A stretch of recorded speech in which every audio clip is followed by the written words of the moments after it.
Welcome to this video playing paulomar. Let's see.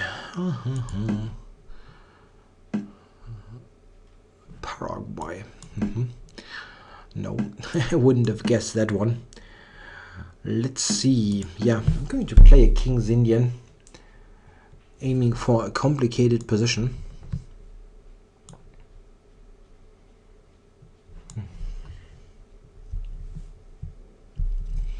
Yeah, normally, yeah, okay. People know what they do, like h3 or whatever. They have their line mapped out beforehand. Yeah, bishop e3. I think you can do that.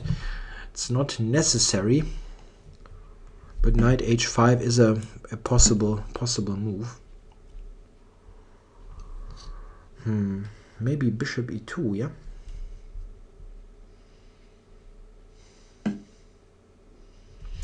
Okay, so I can go f5. Yeah, there is no apparent drawback to that. Oh, what? Isn't this a piece?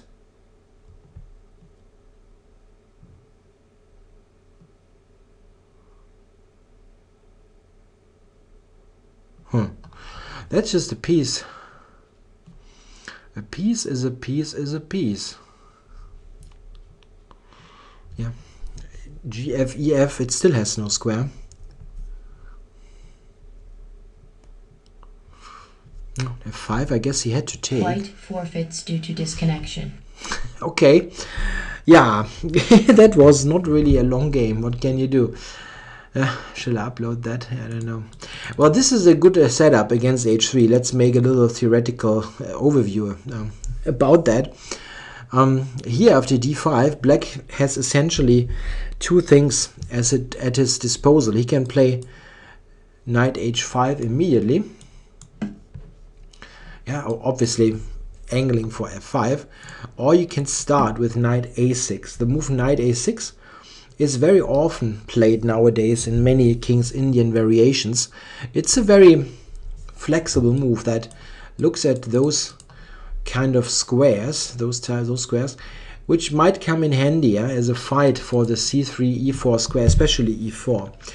The knight is out of the way, so there are possibilities to connect rooks later. If you imagine bishop d7, queen moves, rooks are connected. This is a far more flexible way of playing than knight d7. In contrast, this is a rather inflexible move. Yeah, knight a6, he played this one. The white has a choice, yeah. The choice is bishop e3 or bishop g5. Bishop g5 is a little bit more popular nowadays. The idea is simply comparable to the Petrosian variation, that this pin is an annoying feature of the position. So black is either provoked to play h6, after which you drop back, or to play queen e8 to get rid of the pin. After queen e8, black still, or again, retains the option to move the knight and play f5. h6 is the most common move, after which white drops back. Why is bishop g5 e3 an interesting way to play? Isn't this losing a tempo? In a way, yes, it gives up a move, or you can give. He gave black the extra h6 move. However, the move h6 is of questionable value. There are reasons for, why this is. Sometimes h6 can be a square for a black piece. That sounds weird, but I can give you an example. Let's say this is played, just a sample line. This, going a5, a3, and let's say black plays a4, yeah? Trying to block the queen side here. If white now grabs this pawn, which is a possibility, then all of a sudden, if you imagine this position, all of a sudden this bishop comes to life, which is not possible when the pawn is on h6. Okay, black could play h5, bishop h6, okay, but here this is just a very important feature of the position, that this bishop can be activated on the h6 square. The more important part, however, is that the move h6, if we look at it,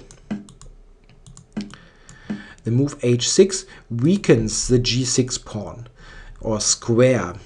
This gets very important whenever black plays f5.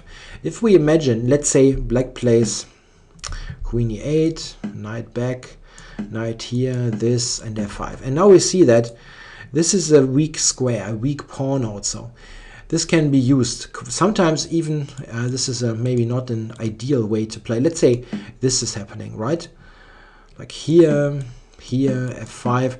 In those cases, this move, for example, is all of a sudden attacking stuff. This is a different scenario to when the pawn is on h7. So provoking the move h6 is quite often useful. This is why bishop g5 nowadays is played a little bit more often. After bishop e3, I went knight h5 with this idea, which is not necessarily that great. Knight on f4 is nice, but let's say white plays knight d2. In this case, a move like knight f4 is just leading to nothing, and I have to retreat. So it's not clear that he has to play the move g3, but this is what he did. Now, if I go f5, you think about that, white has to reckon with ideas like black has to reckon with ideas like knight e5. In this case, it is unclear because I have this counter sacrifice, but I was reluctant to play f5, and I went here to prepare that and have an eye on this knight.